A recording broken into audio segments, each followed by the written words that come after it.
Film dimulai dengan memperlihatkan apa yang biasanya dilakukan oleh para ibu rumah tangga pada masa itu. Ada seorang wanita yang memasak di dapur, dengan hati-hati menyiapkan sarapan dan memastikan semuanya tertata rapi di meja makan. Meskipun sibuk, ia tetap mengawasi anak-anak kecilnya, memastikan mereka aman dan bahagia, serta memberikan banyak cinta meskipun ia merasa lelah. Namun, semua pekerjaan ini terasa sangat berat bagi seorang wanita bernama Kim Ji-yang. Setiap hari terasa seperti rutinitas yang tak berujung dengan tugas-tugas yang tak pernah berhenti. Ji-yang merasa terjebak dalam siklus tugas yang melelahkan tanpa waktu untuk dirinya sendiri. Ia merawat anaknya seorang diri, mulai dari memandikannya hingga menidurkannya, menghabiskan sebagian besar harinya melakukan hal-hal yang melelahkan. Meskipun Ji-yang selalu tersenyum, di dalam hatinya ia sangat lelah. Ia merindukan masa-masa ketika ia bisa menikmati hidup tanpa stres, tetapi tanggung jawabnya sebagai seorang ibu dan istri seolah-olah menguasai semua impiannya. Adegan kemudian memperlihatkan suami Ji-yang, Dae-hyun. Saat itu, Dae-hyun terlihat berbicara dengan seorang psikiater.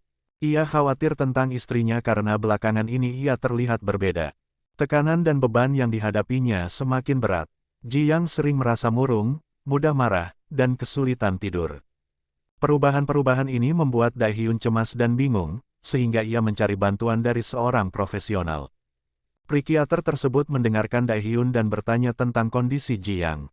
Ia menjelaskan bahwa istrinya yang dulu ceria dan energik sekarang terlihat lelah dan sedih. Kemudian, terlihat Ji-yang yang sedang merawat anaknya di taman kota.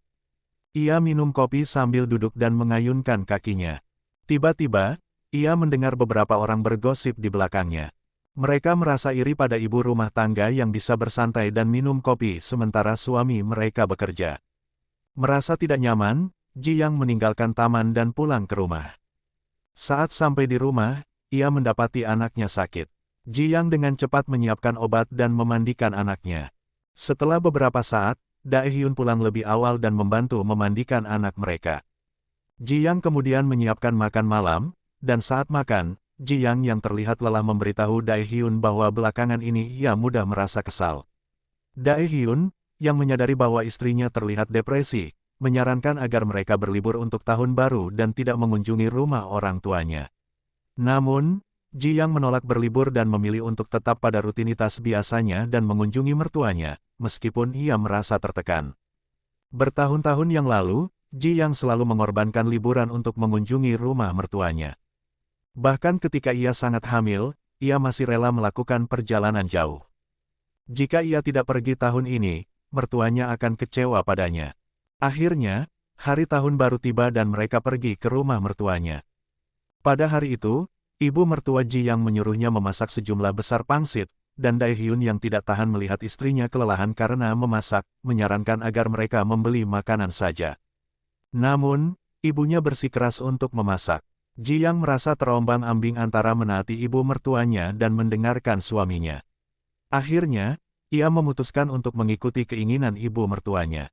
Merasa kasihan pada Ji-yang, Dae-hyun mencoba membantu dengan mencuci piring untuk meringankan bebannya, tetapi ibunya menghentikannya dengan mengatakan bahwa pekerjaan dapur adalah untuk wanita. Ji-yang merasa tidak enak hati terhadap mertuanya. Seperti kebanyakan menantu perempuan, Ji-yang bangun pagi untuk membantu di dapur. Mertuanya suka memberikan hadiah kepada Ji-yang. Pada awalnya, ia senang menerimanya, namun ketika ia membuka hadiah tersebut, ternyata itu adalah celemek, yang berarti ia diharapkan untuk membantu pekerjaan dapur selama liburan. Sementara semua orang sibuk menonton TV, Ji-yang masih bekerja di dapur. Dae-hyun tahu istrinya lelah dan tidak bahagia, jadi ia mengemas barang-barang mereka untuk pulang, tetapi kemudian kakak perempuannya datang dari luar negeri.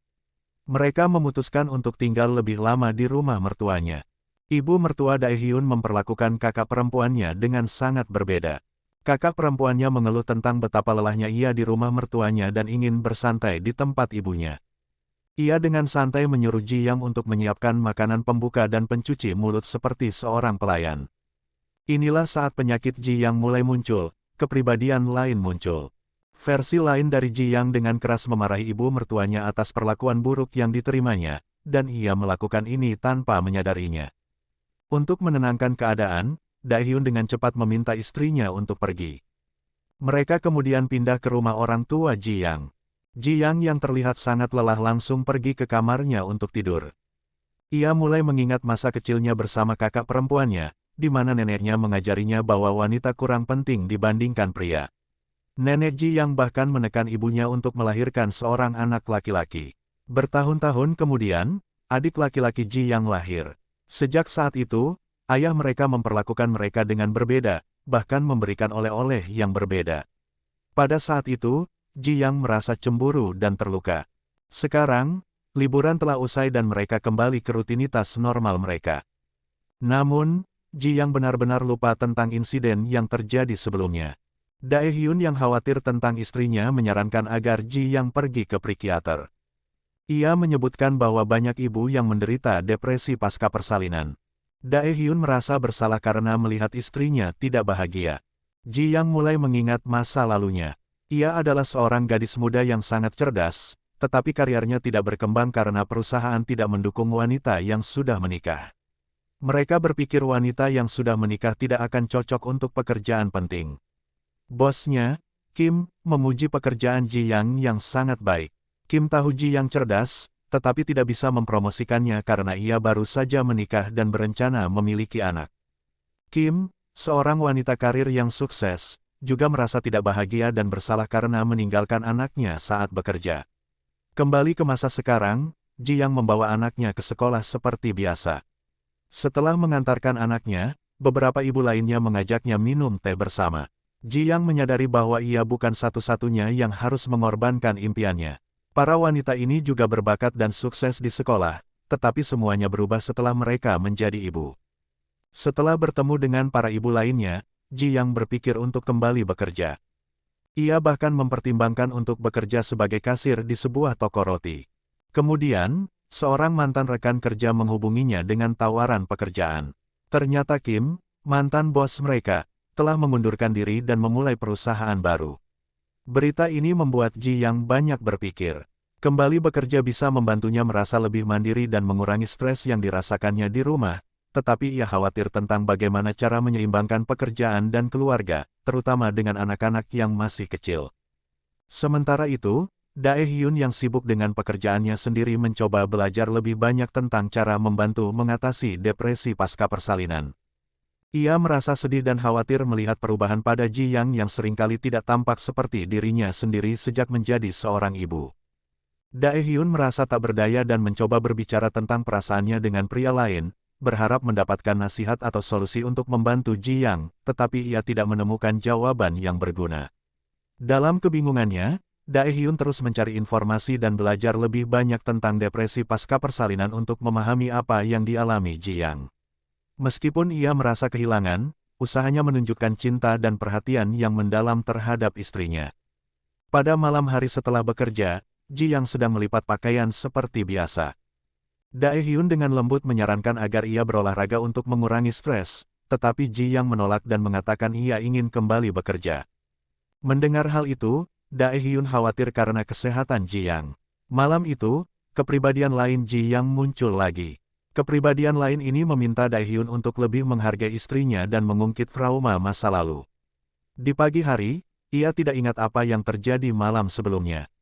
Merasa bingung, ia memutuskan untuk menemui psikiater, tetapi ketika ia melihat biayanya, ia pulang ke rumah, berpikir itu terlalu mahal karena ia merasa baik-baik saja.